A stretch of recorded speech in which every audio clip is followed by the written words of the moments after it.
NASA's Artemis mission found something beneath the moon that changes everything. For years, one of the most important questions in all of planetary science has gone unanswered, not because scientists lacked the theory, but because nobody had ever actually held the evidence in their hands. In 1970, shortly after the Apollo 11 astronauts returned home carrying rock samples from the lunar surface, scientists noticed something strange about what they had brought back. The rocks were unexpectedly rich in a mineral called plagioclase, and the only way to explain that composition was if the entire outer layer of the moon had once been completely molten. An ocean of liquid rock covering the whole world, slowly cooling and separating into layers the way oil separates from water, with lighter minerals floating upward to form the crust, while heavier material sank down to form the mantle beneath it. That idea became known as the lunar magma ocean hypothesis, and it has quietly served as the foundation for how scientists understand the formation of every rocky planet in the solar system, including our own. It is worth appreciating just how far-reaching this single hypothesis has become in the decades since it was first proposed. When researchers model how Earth, Mars, Mercury, or Venus originally separated into a crust, a mantle, and a core, they generally begin from the same basic framework first developed to explain the Pharaohan and Orthosite samples brought back from the Sea of Tranquility. The moon effectively became planetary science's founding test case, the one rocky body simple and well-sampled enough to establish a theory that scientists then extended outward to every other rocky world we have ever studied, including our own planet's earliest, most violent history. A theory this foundational, this deeply embedded in how an entire scientific field understands planetary formation, and it has still never been confirmed through the one piece of evidence that would settle the matter beyond any reasonable doubt. And for 56 years, it has remained just that. A hypothesis. Nobody has ever recovered an actual confirmed sample of the moon's mantle, the layer sitting directly beneath its crust. Every model, every simulation, every textbook diagram of the moon's interior has been built entirely on indirect evidence, gravity measurements, seismic data, and computer simulations. Because the real thing has always been out of reach, buried too deep for any mission to physically access. The 6 Apollo missions that successfully landed on the moon between 1969 and 1972 collected an extraordinary amount of surface material, but every single sample came from the crust, the moon's thin outer shell, never from the mantle sitting below it. Decades of subsequent robotic missions added enormously to our understanding of the lunar surface without ever changing that basic limitation. That may be about to change, and the reason it may be about to change has nothing to do with drilling. It has to do with an asteroid that slammed into the moon roughly 4 billion years ago, hard enough to punch straight through the crust and fling pieces of the moon's deep interior across hundreds of kilometers of the lunar surface, scattering them directly across the exact region where NASA's Artemis astronauts are now scheduled to land. This is the story of the South Pole Aitken Basin, the ancient scar that may finally let humanity touch what has only ever been theorized, and the string of other recent discoveries about our own moon that are quietly rewriting almost everything we thought we understood about the world, sitting closest to our own. Let's start with the impact itself, because it is, by a significant margin, the single most violent event in the moon's known history. The South Pole Aitken Basin is the largest and oldest confirmed impact structure anywhere on the lunar surface. An immense, sprawling scar spanning roughly 2,500 kilometers across the moon's far side formed when an object large enough to reshape an entire hemisphere struck the moon in its early, still-forming years. To put that scale in perspective, 2,500 kilometers is roughly the distance from London to Moscow, or from Los Angeles to Chicago, an impact crater large enough to swallow entire countries, stretched across a body barely more than a quarter the diameter of Earth. For decades, planetary scientists have treated this basin as one of the most valuable windows available anywhere in the solar system into what lies beneath a rocky world's crust, precisely because an impact powerful enough to carve out a structure this size should have punched clean through the crust entirely, excavating and scattering material from the mantle layer below. The basin's boundary itself is not a clean, sharply defined line the way a small, recent crater might show.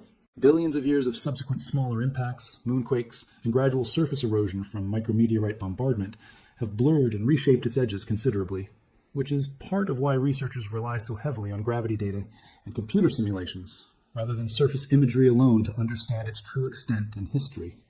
Even determining exactly which of the proposed Artemis landing sites technically sit within the basin's original boundary versus just outside it, requires careful modeling rather than a simple glance at a map, since the ancient rim has been worn down and disguised by billions of years of subsequent geological history. New research published in 2026 by scientists at the Southwest Research Institute, working through NASA's Center for Lunar Origin and Evolution, used advanced computer simulations combined with detailed gravity data collected by NASA's Grail mission to reconstruct exactly how the ancient impact unfolded.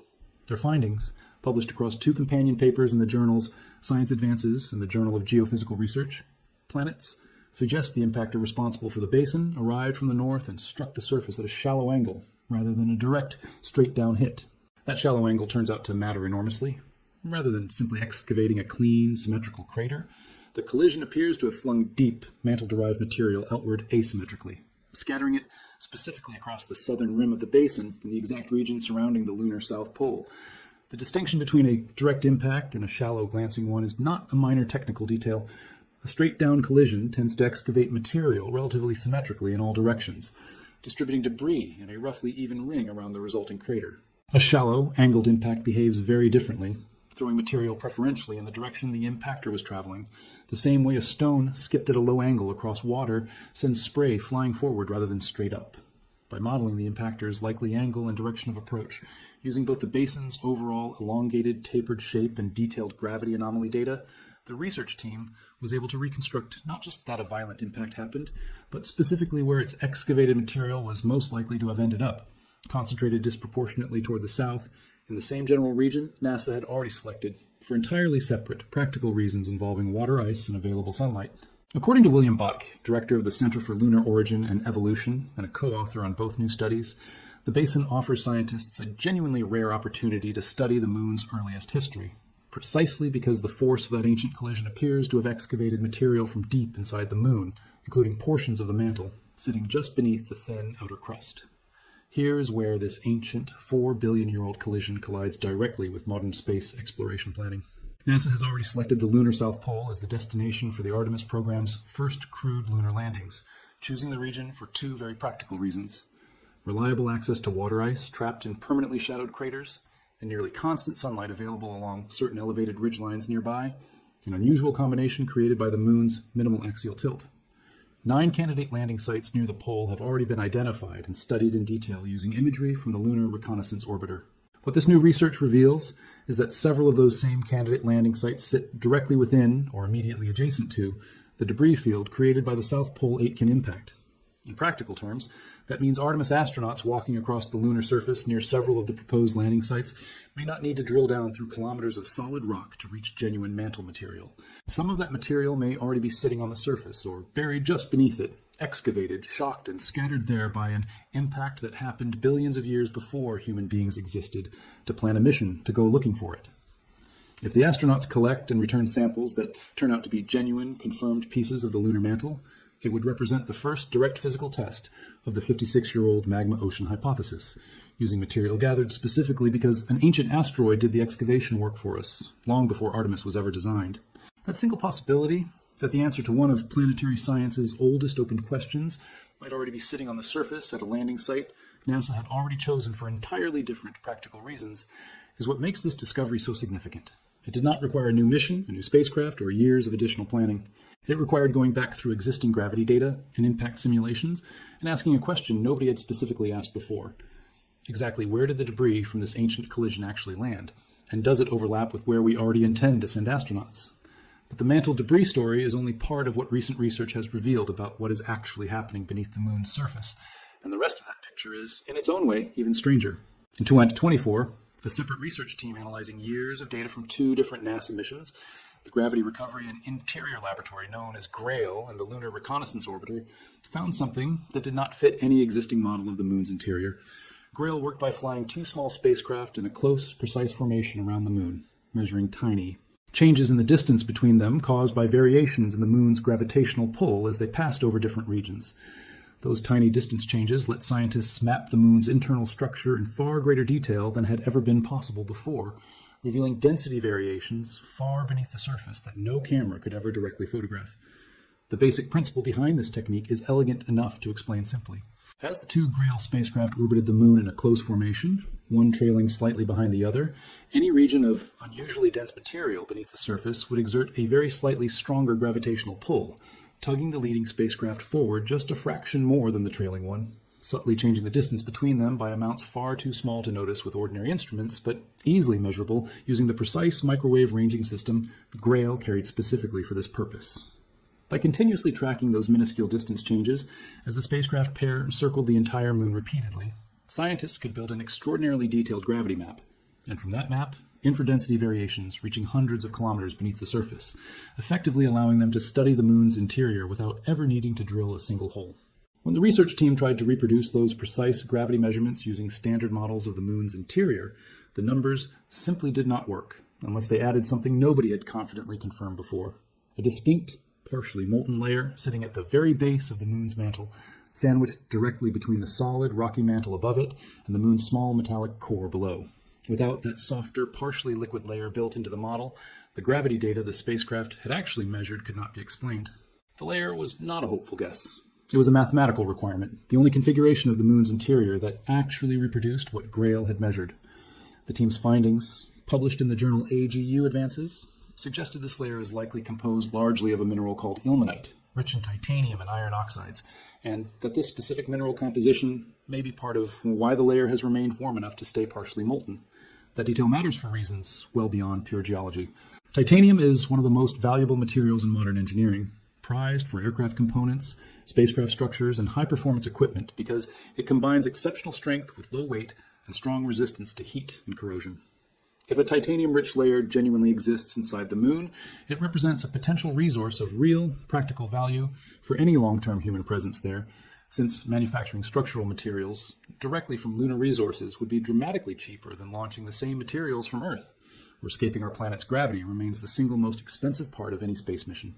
The deeper mystery, one this research has not yet fully resolved, is simply how that layer is still partially molten at all. The moon is 4.5 billion years old, and its core is proportionally much smaller than Earth's, generating far less internal heat over time. By most conventional models, the moon should have finished cooling into a completely solid body long ago. And yet, the gravity data insists that somewhere deep inside it, a genuinely soft, partially liquid layer persists, quietly defying the straightforward cooling timeline scientists had long assumed applied to a body this small and this old. Some researchers have speculated that radioactive decay of certain elements concentrated within that ilmenite-rich layer, combined with its specific mineral composition, acting almost like a thermal blanket, trapping heat that would otherwise have radiated away billions of years ago, may explain part of the puzzle.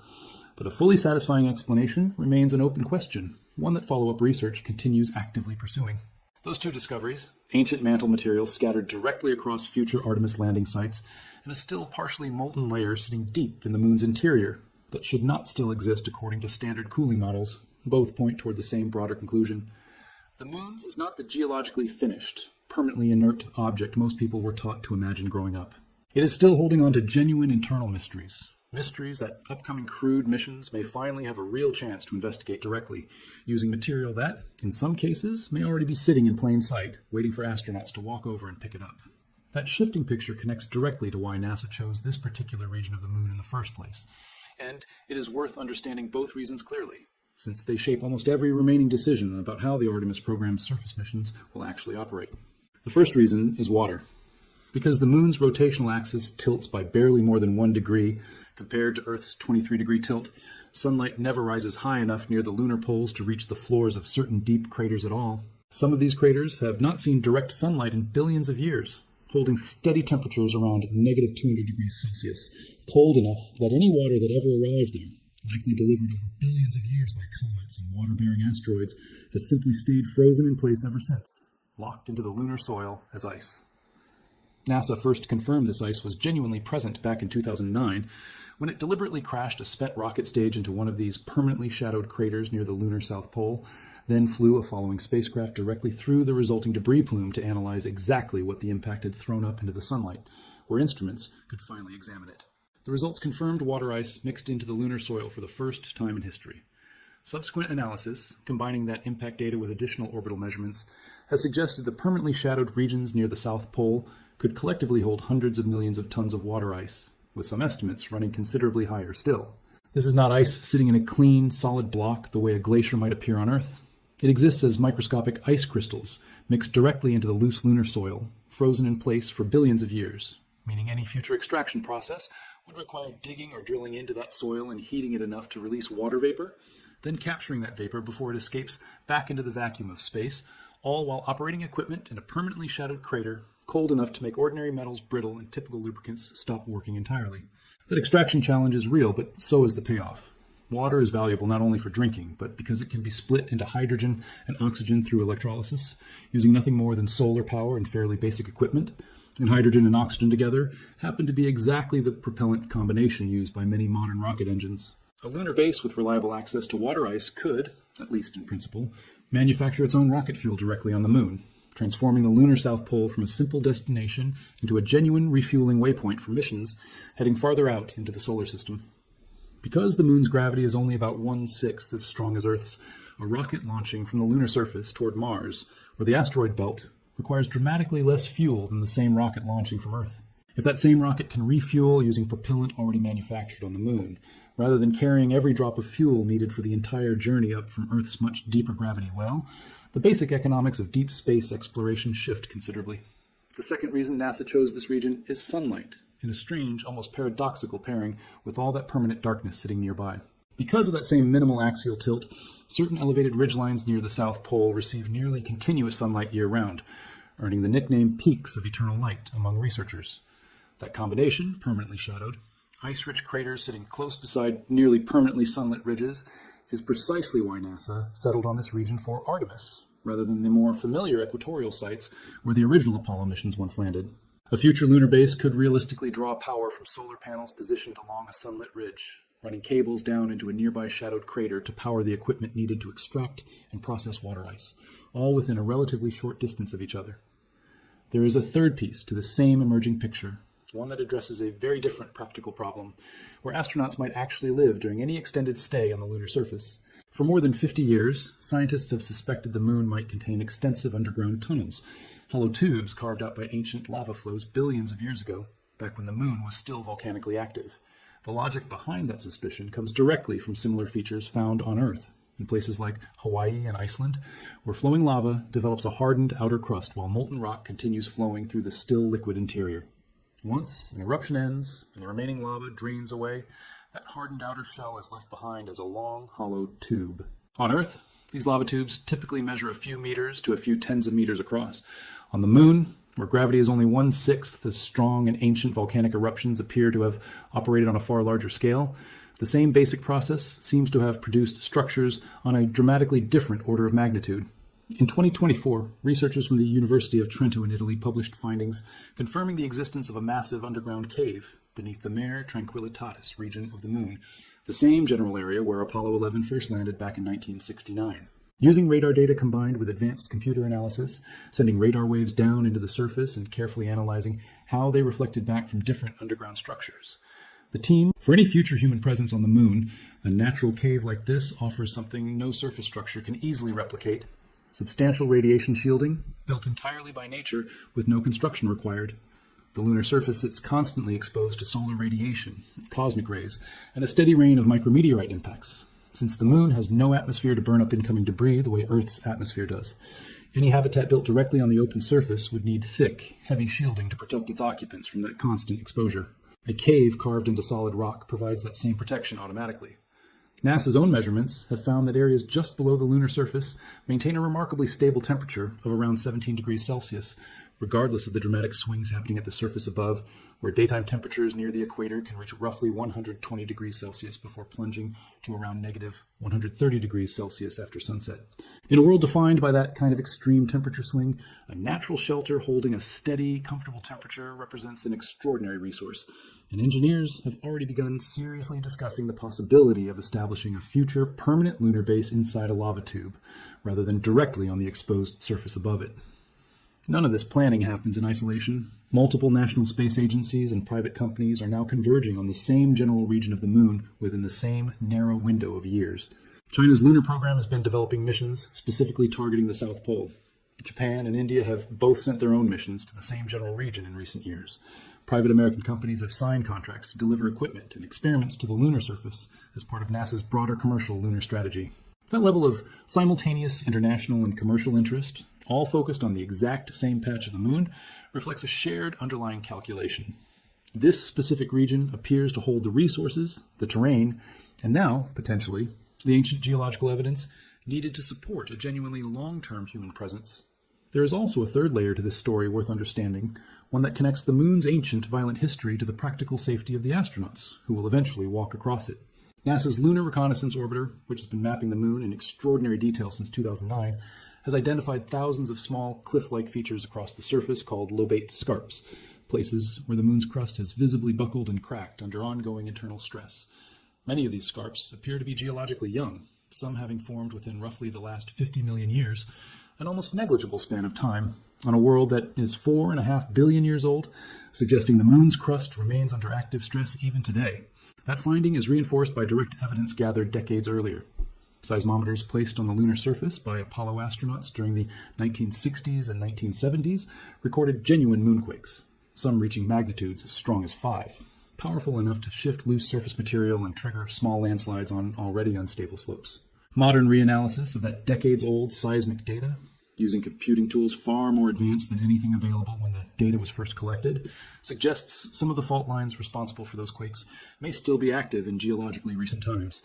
For a world long described as silent and motionless, the moon has, on closer inspection, never fully stopped moving. The surface consequences of that ongoing activity are visible directly in orbital imagery as well.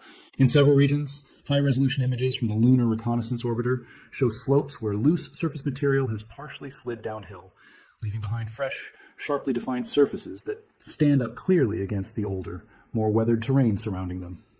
In some of these images, the visual effect looks dramatic enough at first glance to resemble an actual chunk of the moon breaking away entirely.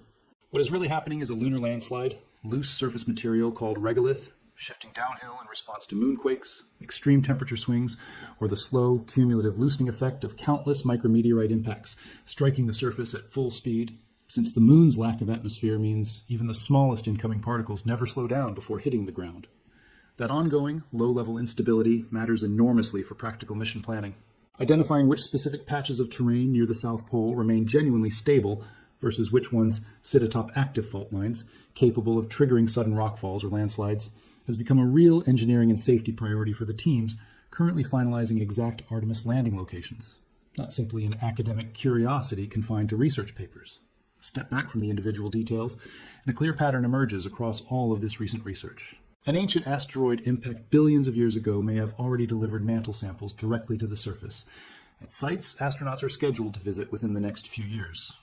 A partially molten layer sits deep inside the moon's interior, defying the simple cooling timeline scientists once assumed applied to a body this size and age. The crust itself continues to crack and shift under measurable ongoing stress. Vast lava tubes wide enough to shelter entire future habitats sit hidden beneath the surface, offering natural radiation shielding no engineered structure could easily match. And in the shadowed craters nearby, ancient water ice waits, entirely untouched by sunlight for longer than complex life has existed on Earth. None of these individual findings would have seemed possible in the era of the original Apollo missions, when the moon was widely treated, once its major flybys and landings were complete, as a settled subject with little left to discover. Instead, the opposite has turned out to be true. The tools available today, precision gravity mapping from GRAIL, high-resolution surface imaging, and ground-penetrating radar analysis from the Lunar Reconnaissance Orbiter, decades-old Apollo seismic data, reanalyzed with modern computing power, and detailed impact simulations modeling a collision that happened 4 billion years ago, have combined to reveal a world that is quietly, genuinely more active, more complex, and more scientifically valuable than the simple, static picture most people grew up believing. Multiple national space agencies and private companies have already recognized this, converging on the same general region of the moon within the same narrow window of years, each pursuing their own version of the same underlying calculation. That this specific stretch of the lunar South Pole holds the resources, the terrain, and now, potentially, the ancient geological evidence needed to support a genuinely long-term human presence beyond Earth. And the Artemis program's astronauts, when they finally step onto that surface, may end up walking directly across evidence capable of settling a 56-year-old scientific question, not because NASA specifically engineered the mission to chase that particular answer, but because an ancient violent collision happened to leave it sitting there, waiting, long before anyone existed to go looking for it. A rock picked up during a routine sample collection walk, examined months or years later in a laboratory back on Earth, could end up confirming or reshaping one of the most foundational ideas in all of planetary science. The same idea that has quietly underpinned how researchers understand the formation of every rocky world ever studied, our own included. The possibility, more than any single number or measurement, is what makes this particular moment in lunar exploration worth paying close attention to. The moon has been visited, mapped, sampled, and studied more thoroughly than any other world beyond Earth. And it is still producing genuine surprises, still holding on to foundational answers, that 50 years of prior exploration never quite managed to reach. The closest object in the night sky, the one most people assume we already fully understand, keeps turning out to have more left to teach us than anyone expected, right up until the moment better instruments and more careful analysis finally catch up with what has been sitting there all along. If you want more real discoveries from the true edges of what we actually know about our own moon, subscribe and stay with us, because the closest world in the solar system is still quietly rewriting its own story, right beneath the feet of the astronauts who are about to walk on it again.